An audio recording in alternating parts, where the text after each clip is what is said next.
여러분은 인생을 살면서 여러분이 사는 세상이 힘의 원리에 의해서 작동하는 세상이라고 생각하십니까? 아니면은 진리에 따라 움직이는 세상이라고 생각하십니까? 제가 대답을 요구한 건 아니고 생각해 보시라는 겁니다. 또 여러분이 가정에서 아이들의 요구를 들어줄 때 진리를 따라서 맞으면 들어주고 안 맞으면 들어주지 않습니까? 아니면은 애들이 너무 보채니까 또 귀찮아 가지고 아이들의 요구를 주십니까? 또 우리가 직장 생활을 하잖아요. 직장 생활을 하면서 말없이 성실하게 일을 잘하는 직원을 더 신경 쓰면서 챙겨주는 편인가? 아니면은 막 불평불만이 많아요. 그래서 잘 대우해주지 않으면 밖에 나가서 시끄럽게 해요. 그래서 내가 막 손해가 돼요. 그것이 신경이 쓰여가지고 오히려 그런 사람들을 더 챙겨주고 있는가? 우리는 그러면 안 된다고 하는 것을 알면서도 사실은 그 저변에 움직이는 힘의 원리에 따라서 움직이는 경우가 많이 있습니다. 내 자신이 부당한 대우를 받고 억울한 일을 당하면 세상이 그러면 안 된다고 얘기를 해요. 그런데 실제로 내가 어떤 위치에 올라가지고 다른 사람들을 다스려야 되고 또 한 조직이나 시스템을 관리하는 위치에 있게 되면은 나도 모르게 원리나 원칙, 진리를 따라서 움직이기보다는 그 저변에 깔려있는 힘의 원리를 따라서 결정하고 행하는 일이 많이 있습니다. 우리는 살면서 힘과 진리가 충돌하는 그런 순간을 많이 직면합니다. 그럴 때 내가 진리의 편에 설 것인가, 힘의 편에 설 것인가, 매 순간 그런 갈등을 하죠. 그것이 우리가 살고 있는 현실입니다. 이것은 우리만 이런 경험을 한 것이 아니고 우리보다도 훨씬 더 일찍이 먼저 이런 현실을 경험하신 분이 계십니다. 예수님이십니다. 예수님이 빌라도에게 재판을 받고 십자가에 못 박혀 돌아가실 때에 빌라도에게 재판을 받았습니다. 유대인들에서 예수님이 고소를 당했는데 유대인의 왕이다 라고 하는 죄목으로 고소를 당했습니다. 그 죄목을 가지고 로마 총독이었던 빌라도가 예수님을 신문하는 것이죠. 33절 말씀을 보면은 이에 빌라도가 다시 관정에 들어가 예수를 불러 이르되 내가 유대인의 왕이냐? 네가 유대인들에게 유대인의 왕이라고 해가지고 고소를 당했는데 이 말이 네가 주장한 것이 진짜냐? 빌라도가 예수님에게 신문을 하였습니다. 그것 때문에 예수님이 로마 군인들에게 붙잡혀가지고 지금 재판 가운데 섰습니다. 그러니까 오늘날로 이야기하면 예수님은 피고인에 해당되시고 또 예수님을 고소한 유대인들은 검사에 해당되고 또 예수님을 지금 재판하고 있는 빌라도는 재판장에 해당됩니다. 예수님은 자기 자신을 변호하십니다. 33절에서 말씀하세요. 예수께서 대답하시되 내 나라는 이 세상에 속한 것이 아니니라. 만일 내 나라가 이 세상에 속한 것이었더라면 내 종들이 싸워 나로 유대인들에게 넘겨지지 않게 하였으리라.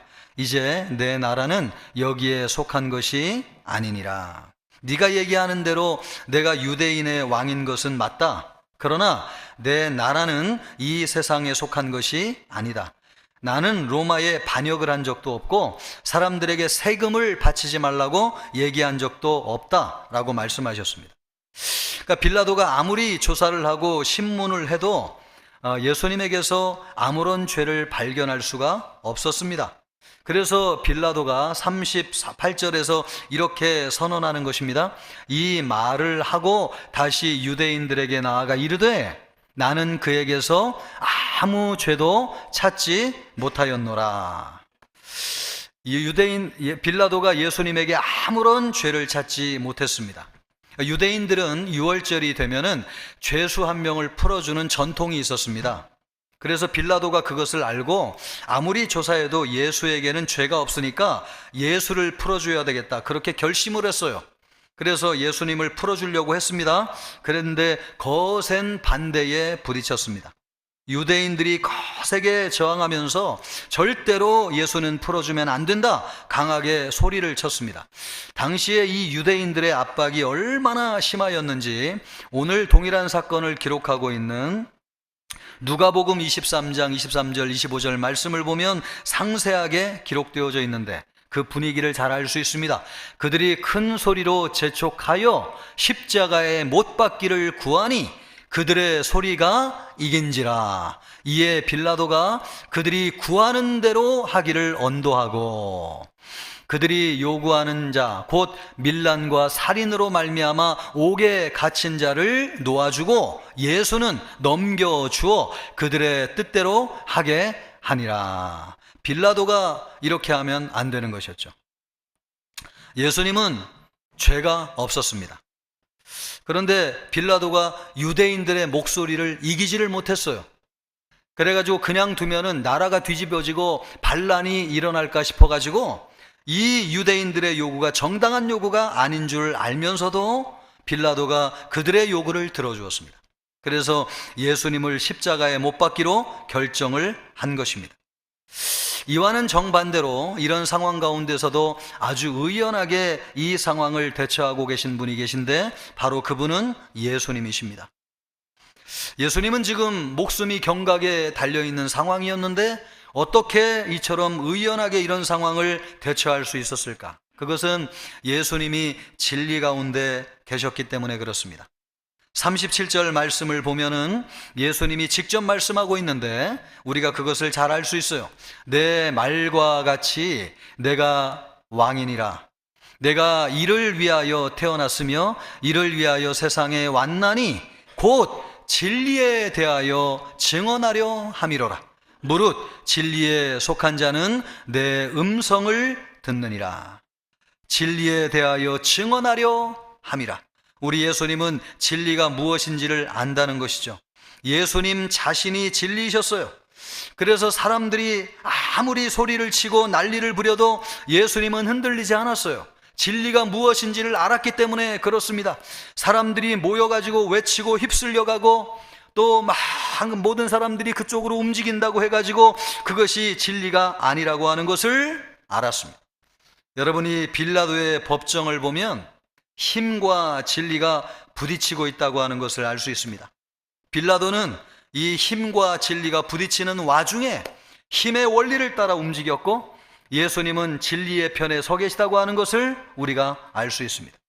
여러분, 성경이 빌라도의 법정에 관한 말씀을 왜 우리에게 기록하고 있는 것입니까? 우리가 살고 있는 세상이 이와 같은 세상이라고 하는 것을 말씀해 주고 있어요. 여러분은 밀어붙이면 이기는 힘의 편에 설 것입니까?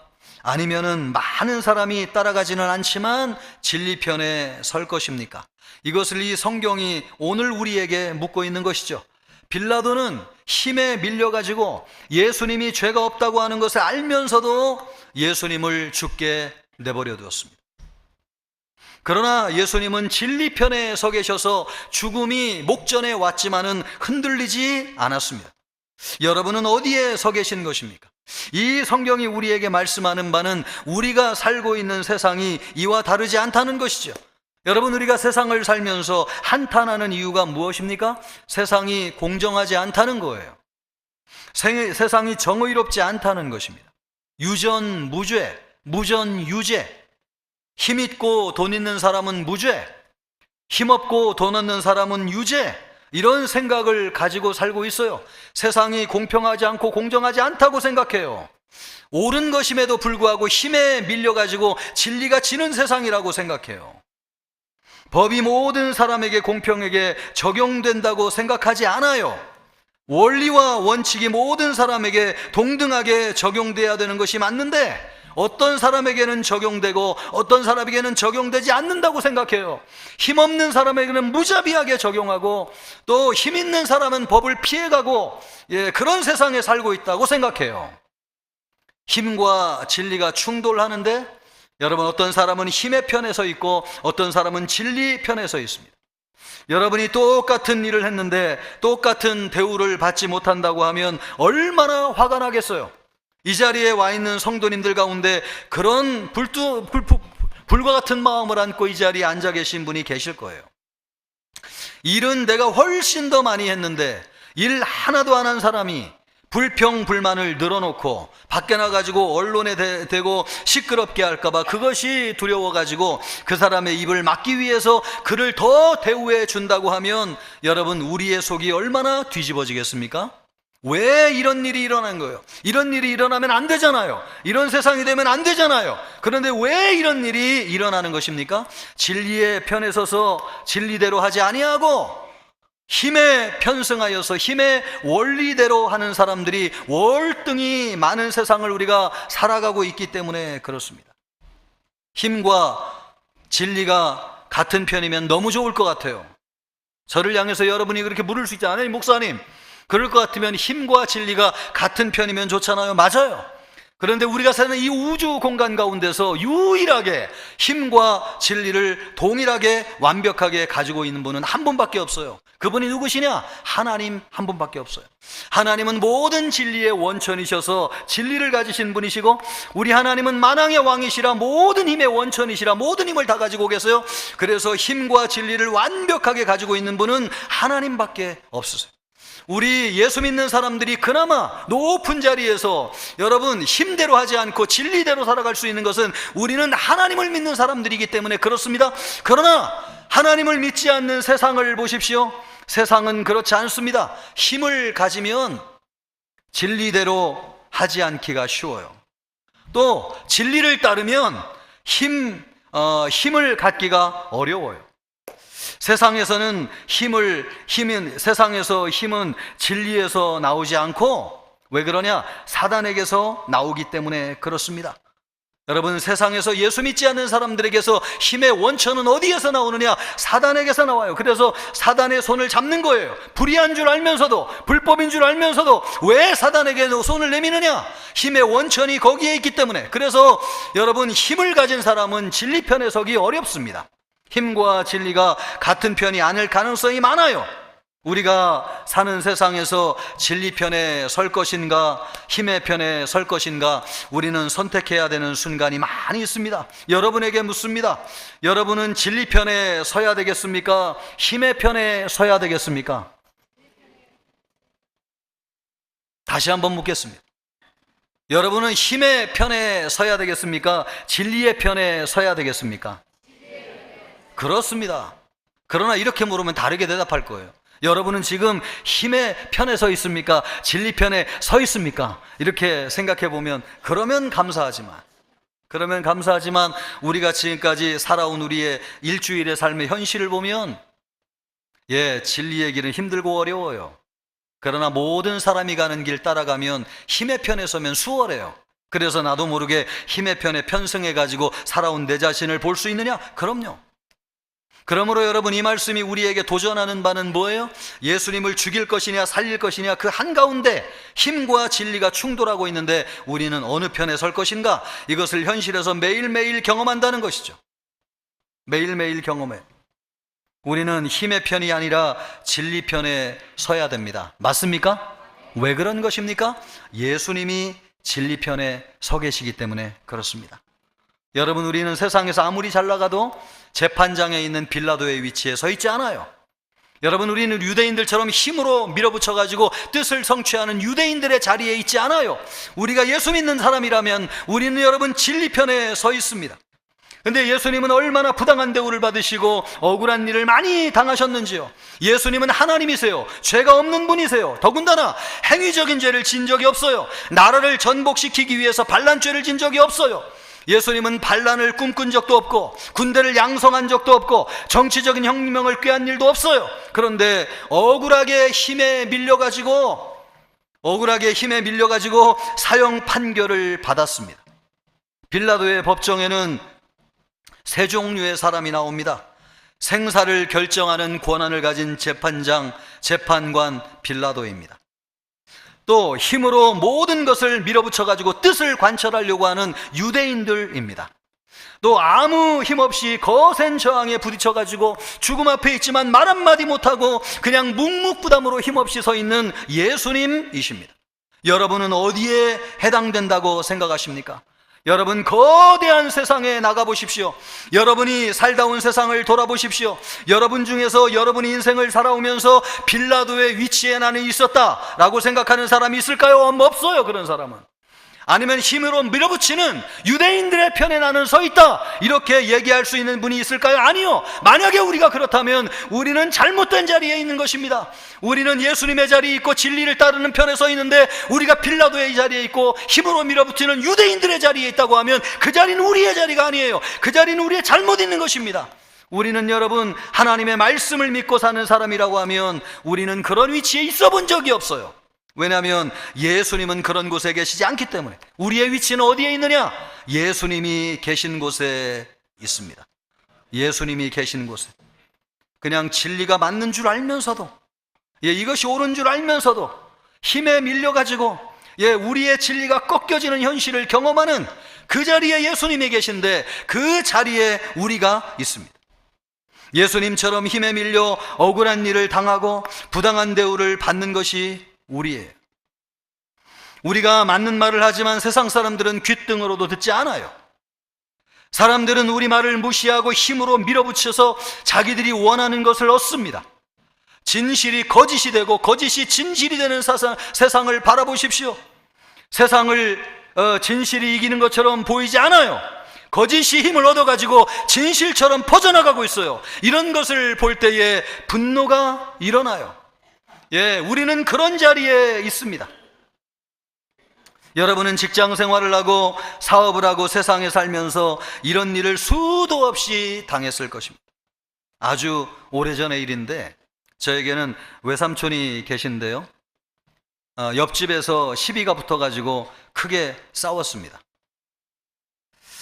그래가지고 재판까지 간 적이 있습니다. 분명히 옆집에 있는 사람이 시비를 걸어가지고 싸움이 일어났기 때문에. 그런데 그 옆집 사람은 비싸고 좋은 변호사를 구해가지고 재판을 했어요. 당시만 해도 우리 외삼촌은 시골 사람이었기 때문에 그런 것이 있는 줄도 몰랐어요. 세상 물정을 모르니까 아무런 대처를 할 수가 없었죠. 그래서 재판을 했는데 결국은 외삼촌이 잘못한 것으로 결론이 나가지고 수년 동안 옥살이를 했습니다. 그 이후에 얼마나 큰 충격을 받았는지 감옥에서 나온 이후에 사람들과의 관계를 끊고 세상을 등지며 살다시피 했습니다. 여러분, 우리는 살면서 수도 없이 이런 일을 당합니다. 이렇게 볼 때에 우리는 예수님이 계신 자리에 있는 것이죠. 힘에 밀려가지고 말 한마디 못하고 억울한 일을 당하는 것이 우리입니다. 여러분, 이런 세상이 되면 되겠습니까? 안 되는 거죠. 왜 이런 세상이 되면 안 되느냐? 이런 세상이 되면은 피해를 보는 사람이 있는데, 우리를 포함해서 가장 피해를 보는 사람이 누군가? 힘이 없고 연약한 사람들이 제일 먼저 피해를 봅니다. 그래서 예수님이 말세에 대해서 이야기하기를 겨울에 말세가 오지 않기를 위하여 기도하며, 특별히 아이를 뵌 여자에게 그날이 당하지 아니하도록 기도하라고 주님이 말씀하셨어요. 아이 뵌 여자가 누구입니까? 세상에서 가장 힘없고 연약한 사람. 이런 세상이 되면 제일 피해를 보는 사람이 누구냐? 힘없는 약자들이 제일 많은 피해를 봐요. 또 이런 세상이 되면 안 되는 이유가 있는데, 이런 세상이 되었을 때에 제일 피해를 보는 사람이 누구냐? 우리 아이들이 장차 살아가야 될 미래 세상이 없어지게 된다는 거예요. 우리 아이들이 제일 큰 피해를 본다는 것입니다. 힘에 의해서 움직이는 세상이 되면 우리 아이들에게는 미래가 없습니다. 힘으로 움직이는 세상이 되면 전부 대물림이 돼요. 물질도 부도 대물림이 되고, 명예도 권력도 대물림이 되고, 자리도 대물림이 돼요. 여러분, 개천에서 용이 나가지고 아이들의 인생이 역전되는 것은 찾아볼 수가 없어요. 그런 세상은 진리가 주장하는 세상에서만 일어납니다. 진리가 무엇인지를 배우고 열심히 노력해서 모든 사람에게 동등하게 기회가 주어지는 진리가 주장되는 세상에서만 우리 아이들에게 그런 미래가 주어져요. 힘이 주장하는 세상이 되면 우리 아이들에게 절대로 미래가 보장될 수 없습니다. 왜 예수님이 십자가에서 죽으신 것입니까?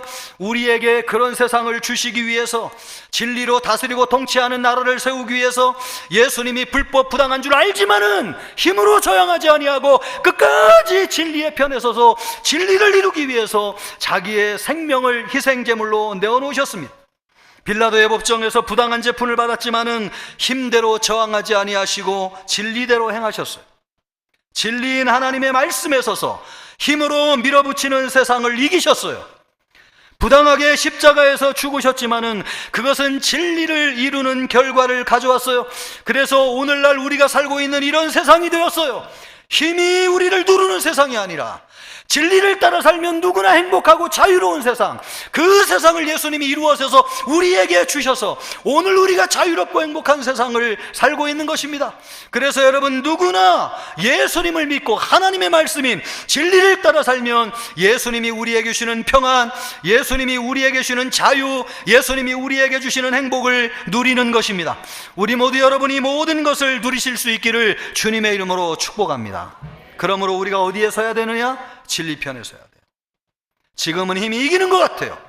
그러나 여러분, 영원한 것은 진리입니다. 여러분, 진리 편에 설 때에 예수님처럼 하나님의 나라가 이 땅에 이루어지는 줄 믿습니다. 예수님은 빌라도의 법정에서 힘이 아니라 진리의 편에 서셨어요. 진리로 움직이는 세상을 우리에게 주시기 위해서. 그러면 우리는 어떻게 해야 될 것인가? 우리도 예수님처럼 진리의 편에 서야 하는 것이죠. 그러기 위해서 우리가 알아야 되는 것이 무엇입니까? 진리가 무엇인지를 알아야 되는 것이죠. 진리가 무엇인지를 알아야 되죠. 오늘 놀랍게도 성경을 보면 예수님에게 이 진리가 무엇이냐고 묻는 사람이 있어요. 그 사람이 누구냐면 빌라도입니다. 38절에 보면 예수님을 향해서 이렇게 묻습니다. 진리가 무엇이냐? 이 사람은 한 번도 그런 생각을 해본 적이 없어요. 왜냐하면 힘의 원리로 작용하는 로마라고 하는 거대한 나라의 총독이었기 때문에 진리가 필요 없었어요. 그가 가지고 있는 힘으로 안 되는 일이 없었기 때문에 진리를 생각해 본 적이 없어요. 그런데 예수라고 하는 사람은 진리에 있다고 말씀하고 있는 것을 보면서 네가 얘기하는 진리가 무엇이냐? 예수님에게 묻고 있는 것입니다. 여러분, 예수님을 믿지 않았던 빌라도도 진리가 무엇인지를 묻는다면, 진리 편에 서기를 원하는 우리는 진리가 무엇인지를 당연히 알아야 되지 않겠어요? 그럼 이 진리가 무엇인가? 진리는 하나님의 말씀입니다. 하나님은 세상을 말씀으로 창조하셨어요. 그래서 우리가 진리인 말씀대로 살아야 되는 것은 하나님이 세상을 말씀으로 창조하셨기 때문에 그렇습니다. 진리인 하나님의 말씀이 우리 인간에게 대해서 가르쳐주는 아주 중요한 진리가 있어요. 그것은 뭐냐면 하나님이 우리 인간을 하나님의 형상대로 창조하셨다는 것입니다. 하나님이 우리 한 사람 한 사람을 하나님의 형상대로 창조하셨습니다. 여러분, 우주가 아니라 우리 개개인 한 사람을 하나님의 형상대로, 그래서 예수님이 말씀하시기를 우리 한 사람 한 사람은 우주보다도 귀하고 중요하다고 말씀하셨습니다. 왜요? 우주는 워낙 큰데 그 큰 우주보다도 어떻게 작은 우리가 더 소중하고 귀할 수 있습니까? 우리가 하나님의 형상대로 창조되었기 때문에 그렇습니다. 그래서 하나님께서 우리 안에, 하나님이 우리에게 주권을 주셨어요. 그래서 우리가 주인된 권리를 가지고 살아갈 수 있는 권리를 우리에게 주셨어요. 그런 권리를 갖고 살려면 보장되어야 되는 것이 있는데, 그것이 뭐냐면 자유가 보장되어야 됩니다. 그래서 예수님이 우리에게 자유를 주기 위해서 오셨다고 말씀하고 있어요. 요한복음 8장 36절 말씀을 보면, 그러므로 아들이, 여기에서 아들은 예수님이죠. 예수님이 너희를 자유롭게 하면 너희가 참으로 자유로우리라. 아멘. 예수님은 우리에게 자유를 주시기 위해서 오셨어요. 우상으로부터의 자유, 타인으로부터의 자유, 탄압과 억압으로부터의 자유, 가난과 질병으로부터 자유, 이 자유를 우리에게 주시기 위해서 오셨어요. 우리는 자유롭게 살 때에 행복해요. 우리가 원하는 것을 이루고 또 우리가 하고 싶은 것을 하고 성취하고 싶은 것을 성취하는 자유가 있을 때에 우리는 진정으로 기쁘고 행복할 수 있어요. 하나님이 원래 우리를 그런 자유롭고 행복한 존재로 창조하셨기 때문에 그렇습니다. 그런데 자유를 갖기 위해서는 선행되어야 되는 것이 한 가지 있습니다. 우리 개개인은 너무나 연약하고 볼품없고 초라한 존재이기 때문에 하나님이 우리에게 주신 귀한 자유를 지키기 위해서는 선행되어야 되는 한 가지가 있는데, 그것이 무엇이냐? 그것은 서로의 자유를 침해하지 않고 보호해 줄 수 있는 법이 보장되는 것입니다. 법치가 이루어져야 돼요. 법이 공평하게 집행되어야 되고, 만인을 평등하게 대할 수 있는 법이 이루어지게 될 때에 모든 사람에게 주어진 자유를 마음껏 활용할 수 있습니다. 예수님은 그래서 요한복음 8장 32절에 말씀하시기를 이렇게 말씀하고 있습니다. 진리를 알지니 진리가 너희를 자유롭게 하리라. 여러분, 진리가 우리의 자유를 보장하는 것입니다. 그런데 이 진리는 무엇입니까? 하나님의 말씀이지요. 하나님이 세상을 창조하실 때에 이 세상을 창조한 원리가 하나님의 말씀에 담겨 있는데, 여러분, 이 말씀을 따라 살게 될 때에 우리에게 진정한 자유가 주어지게 된다는 것입니다. 여러분, 그 하나님의 말씀, 그 하나님의 진리가 무엇이냐? 법이지요. 그런 법이 통치하는 세상이 될 때에 개인의 자유가 보장된다고 하는 것입니다. 우리가 사는 세상이 한 사람 한 사람의 개인이 행복하기 위해서는 그러므로 법치가 이루어져야 돼요. 공정한 법이 만들어지고 이 법이 동일하게 모든 사람에게 적용되게 될 때에 한 사람 한 사람에게 주어진 자유가 보존되고, 그 자유를 통해서 자아를 실현하고 하나님의 영광을 위해서 기쁘고 행복하게 살 수 있는 것입니다. 그러므로 여러분, 하나님의 법에 기초한 법이 있어야 돼요. 동성애 같은 법은 법으로 만들어지는 것은 법이 아니에요. 하나님의 말씀에 기초한 법이 아니기 때문에 그렇습니다. 그래서 그런 법이 만들어지면은 오히려 우리 개인을 자유롭고 행복하게 하는 것이 아니라 자유를 억압하고 불행하게 만들어요. 실제로 그래서 동성애를 만다하면 감옥에 잡아 넣는다고 얘기하지 않습니까? 그런 여러분, 성경으로부터 나오지 않은 법은 진정으로 우리를 자유롭고 행복하게 하는 법이 아니에요. 우리가 여러분 국회의원들을 왜 뽑는 것입니까? 그들을 국회로 보내가지고 하나님의 말씀에 기초한 법을 만들어가지고 그 법대로 우리가 살 때에 우리를 진정으로 행복하게 자유하게 하기 위해서 그러는 것 아닙니까? 그러므로 여러분, 법을 만드는 것이 얼마나 중요한지요. 우리가 법이 이루어지게 될 때에 개인의 자유가 보장되는 것입니다. 우리가 사는 나라, 또 우리 자녀들에게 물려주어야 되는 나라는 어떤 나라냐? 바로 그런 나라예요. 하나님의 말씀에 기초한 법이 만들어져 가지고 우리와 우리 자녀들이 자유롭고 행복하게 사는 것입니다. 그래서 하나님이 한 사람 한 사람에게 주신 은사와 재능을 마음껏 발휘하면서 자아를 실현하고 하나님의 영광을 드러내는 것입니다. 아멘입니까? 여러분, 우리가 원하는 세상은 그런 세상이죠. 예수님이 이런 세상을 우리에게 주시기 위해서 진리의 편에서 자기의 생명을 희생제물로 주신 것입니다. 여러분, 우리가 이렇게 자유롭고 행복하게 사는 이유가 뭐예요? 예수님이 우리에게 만들어준 세상에 우리가 살고 있기 때문에 그렇습니다. 이런 세상을 우리가 살 뿐만 아니라 우리 자녀들에게 물려주어야 될 것이고, 연약한 사람들이 이런 자유의 혜택, 이런 나라의 기쁨과 행복을 누릴 수 있도록 도와주어야 될 것입니다. 그러므로 여러분, 기도해야 되는 것이지요. 개인의 자유가 하나님의 말씀 안에서 보호되게 하시고, 하나님이 주시는 은사와 재능이 발휘되게 하시고, 하나님의 영광을 드러내게 하여 주시고, 하나님 진정으로 자유하고 행복하게 하여 주시옵소서. 이런 세상은 하나님의 말씀만이 우리에게 주십니다. 주여, 우리가 진리의 편에 서게 하여 주시옵소서. 지금 당장은 힘에 몰려서 지는 것 같지만 아니요, 주여, 진리는 꺾이지 않습니다. 진리는 영원합니다. 하나님 진리 편에 서게 하여 주시고 우리가 사는 나라와 민족과 세상이 이런 나라가 되게 하여 주시옵소서.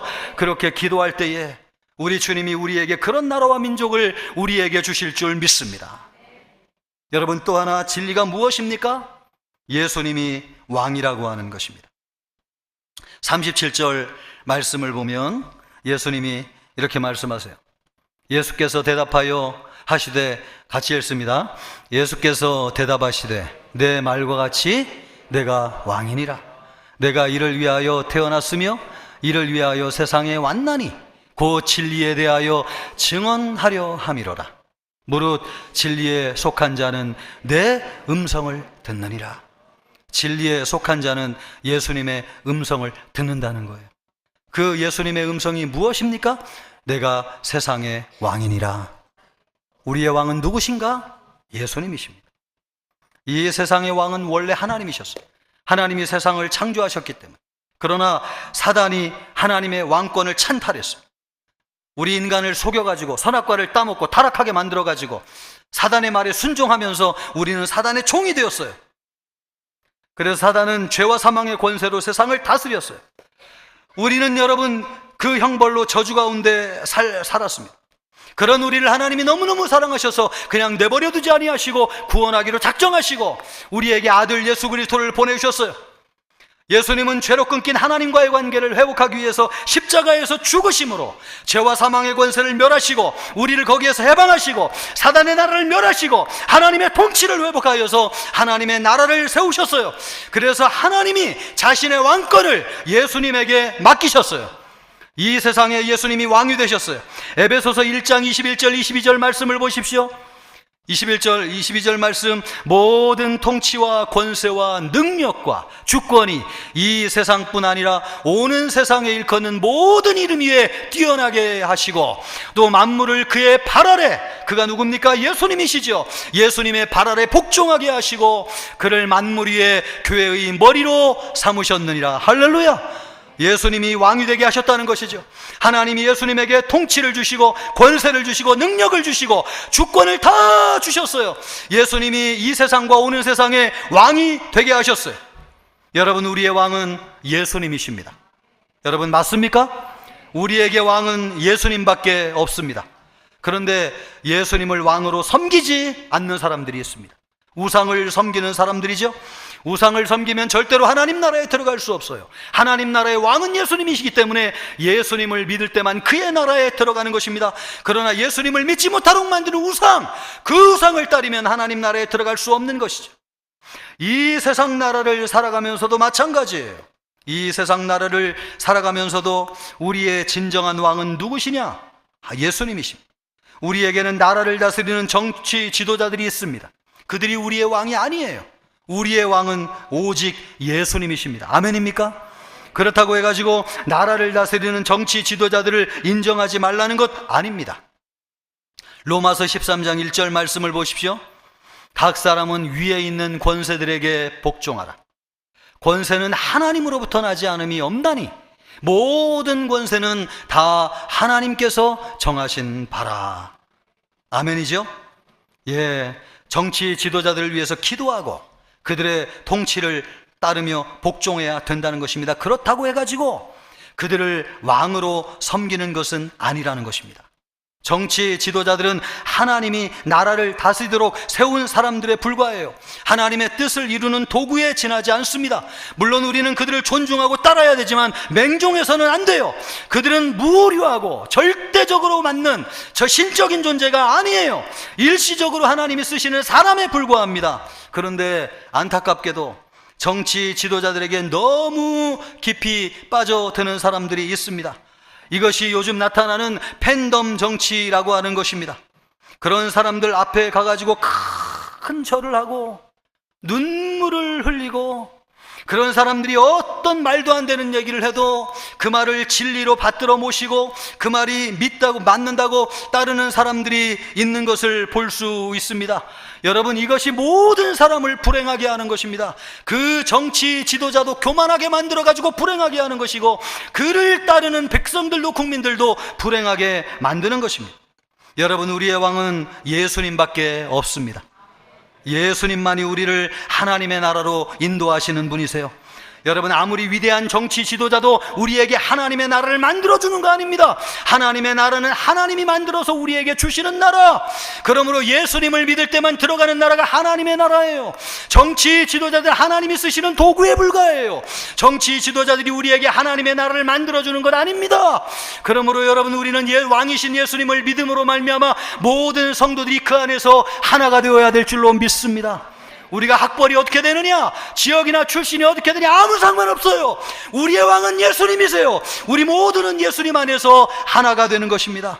어떤 사람은 빌라도의 위치에 있다고 생각해요? 어떤 사람은 유대인의 위치에 있다고 생각해? 아니요, 우리는 전부 다 예수님의 자리에 있습니다. 진리의 편에 따라 살기 때문에 힘에 밀려가지고 억울한 일을 당하는 게 우리예요. 여러분, 우리는 예수님의 자리에 있습니다. 그런 여러분, 우리는 다 같은 사람이에요. 그러므로 우리의 왕은 누구시냐? 예수님이시고 우리는 예수님 안에서 하나가 되는 것입니다. 예수님이 우리의 왕이 되실 때에 우리가 진리의 편에 서는 것입니다. 그럴 때 여러분, 하나님이 우리의 가정을 지켜주시고, 그럴 때 우리의 나라를 지켜주시고, 그럴 때 하나님이 우리의 미래와 장래, 우리 자녀를 지켜주시는 것입니다. 아멘입니까? 진리의 편에 서서요. 진리가 무엇이냐? 예수님이 우리의 왕이라는 것입니다. 그것을 믿는 여러분 되기를 축복합니다. 우리가 어느 편에 설 것인가? 여러분, 당연히 진리 편에 서야죠.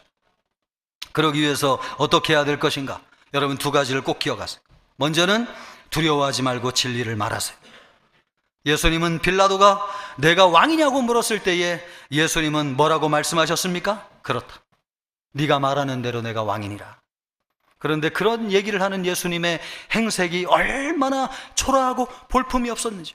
매를 맞아가지고 얼굴에는 피가 철철 나고 등짝에는 살점이 떨어져 나가고 옷은 찢겨져 나가 있고, 여러분, 완전히 죄수도 그런 죄수가 없는데 빌라도가 물을 때에 얼마나 속으로 웃겠어요. 왕 같은 사람이 아니잖아요. 그런데 예수님은 그런 것을 두려워하지 아니하시고 진리를 말하셨어요. 네가 이야기하는 대로 내가 왕이니라. 사람들이 비웃고 손가락질해도 예수님은 진리를 말하셨어요. 세상이 두렵다고 진리를 말하지 않으면 거짓이 진리가 됩니다. 세상에서는 하나님의 말씀에 어긋나는 법을 정치인들이 만들려고 합니다. 아니라고 얘기하세요. 그거는 하나님의 말씀이 아니라고 얘기하세요. 우리를 자유롭게 하고 행복하게 하는 법이 아니라고 얘기하세요. 여자 화장실에 남자가 들어가는 것은 잘못되었다고 단호하게 얘기하세요. 여러분, 여자 스포츠 경기에 남자가 선수로 참가하는 것은 잘못된 것이라고 단호하게 얘기하세요. 신문이 떠들고 방송이 얘기하고 모든 사람이 입술려 간다고 해서 여러분, 침묵하고 있지 마세요. 진리가 아닌 것은 아니라고 얘기하세요. 그럴 때 여러분, 진리가 승리하는 것입니다. 진리를 두려워하지 아니하고 얘기하는 여러분이 되기를 축복합니다. 또 하나 우리가 기억해야 될 것이 있는데, 그것이 무엇인가? 힘에 밀려 진리가 꺾이는 것 같아도 포기하지 마시기를 바랍니다. 진리는 절대로 지지 않아요. 여러분, 예수님을 보십시오. 힘에 밀려가지고 십자가에서 죽었어요. 그러나 하나님이 옳다고 인정하시고 예수님을 다시 살리셨어요. 예수님이 부활하신 것입니다. 여러분, 진리는 강해요. 죽지 않습니다. 꺾이지 않아요. 반드시 부활해요. 그러므로 현실에서 진리가 부정되는 것처럼 보이고 진리가 꺾이는 것처럼 보인다고 해서 여러분, 진리를 추구하는 것을 포기하지 마시기를 바랍니다. 힘에 기반을 두었던 로마, 또 로마에 편승하였던 유대인들은 지금은 다 멸망하고 사라졌습니다. 그러나 힘에 편승하지 않고 진리에 기반을 두었던 하나님의 나라는 지금까지도 영원하고 예수님이 오실 때까지 영원할 것입니다. 여러분이 진리의 편에 서서 있으십시오. 그럼 여러분의 가정, 여러분의 직장, 여러분의 나라 결코 망하지 아니할 것입니다. 진리 편에 서서 여러분 승리하고 하나님의 나라가 이루어지는 우리의 삶이 되기를 주님의 이름으로 축복합니다.